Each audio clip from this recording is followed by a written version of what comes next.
صباح او مساء الورد على حسب وصول الفيديو ليك. حلقة النهارده هتكون يعني مخيفة سيكا، فاللي بيخاف من اولها اهو يطلع بره. حلقة النهارده هتكون عن القرين. ايه هو القرين؟ نوعه ايه؟ بيعمل ايه؟ وظيفته ايه؟ هل بيعيش فين؟ مكانه فين؟ والحوادث الغريبة اللي حصلت بسببه. اول حاجة، يعني ايه قرين؟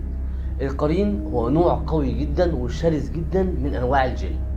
شيطان متسلط على البني ادم علشان يأمره بالفحشاء وينهى عن المعروف.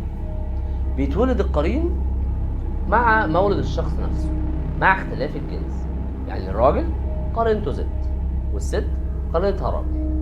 وفي اختلاف، هل القرين بيموت مع البني ادم ولا بيفضل عايش بعد موته؟ دي الله اعلم، مفيش اي دلاله عليها. في بتبقى علامات باينه قوي على الانسان ان القرين مسيطر عليه، والعلامات دي بتبقى نفسيه مش علامات جسديه، زي الخوف الغير مبرر، القلق، الحزن، الشك، واحيانا بتصل لمحاوله الانتحار. وفي احيانا بعض من القرين بينجح ان يخلي الشخص ينتحر. وفي حديث عن النبي عليه الصلاه والسلام بيقول فيها: ما منكم من احد الا وقد وكل به قرينه من الجن.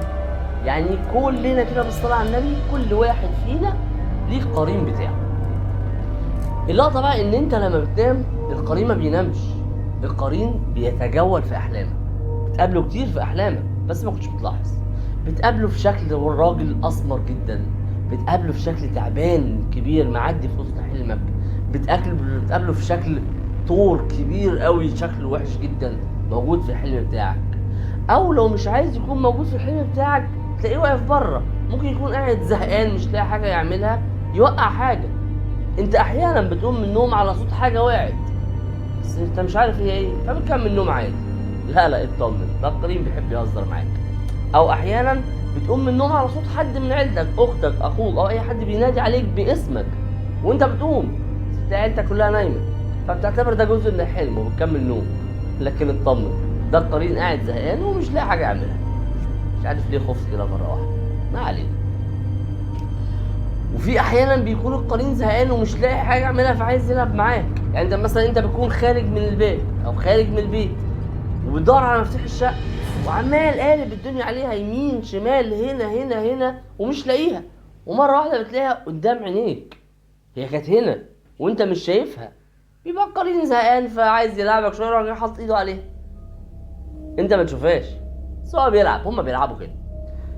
في حاجات كتيره جدا بتضايق القرين، زي مثلا انك تضحك بعد الساعه 12 بالليل، تضحك بصوت عالي. حتى اللي قبلنا كانوا بيقولوا ايه؟ خير اللهم اجعله خير، ده احنا هنتضايق دلوقتي. لان القرين لما بيتضايق بيضايقك، بيعرف ان هو يضايقك، ان هو بيجري منك مجرى الدم.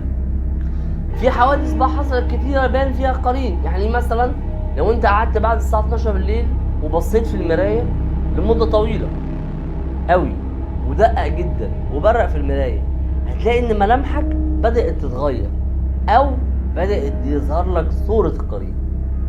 واحيانا بيحصل حوادث ان في واحدة مثلا قالت انها كانت قامت من النوم لقيت ان اختها واقفة في الصالة وبتقول لها انا عايزة اخش الحمام، فقالت لها طب تعالي، افتكرت انها خايفة تخش الحمام فخدتها من ايديها عشان تدخلها الحمام، فلقيت انها حافية مش لابسة حاجة في رجليها، فقالت لها انت ليه حافية؟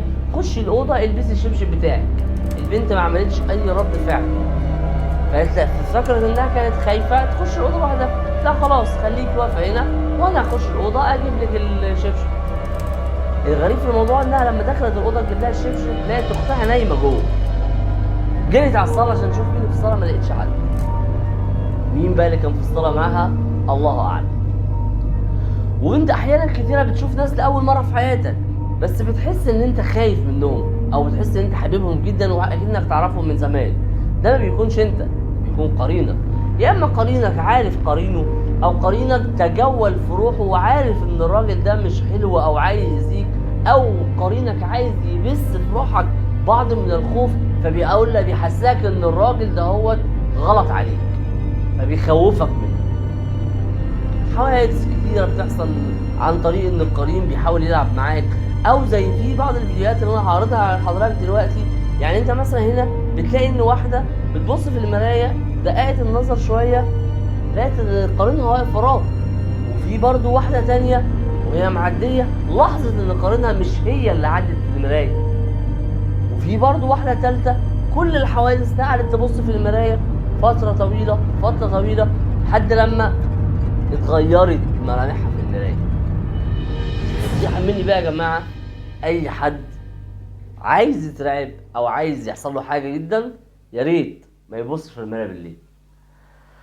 وبكده نكون وصلنا لنهاية الحلقة يا جماعة، وبشكركم جدا على الكومنتات الجميلة اللي أنا شايفها منكم، أتمنى إنها تستمر دايما. ولو حد حابب يتواصل معايا أنا تحت أمره على كل مواقع السوشيال ميديا سواء تويتر أو انستجرام أو فيسبوك، ويتواصل معايا بالكومنتات على اليوتيوب.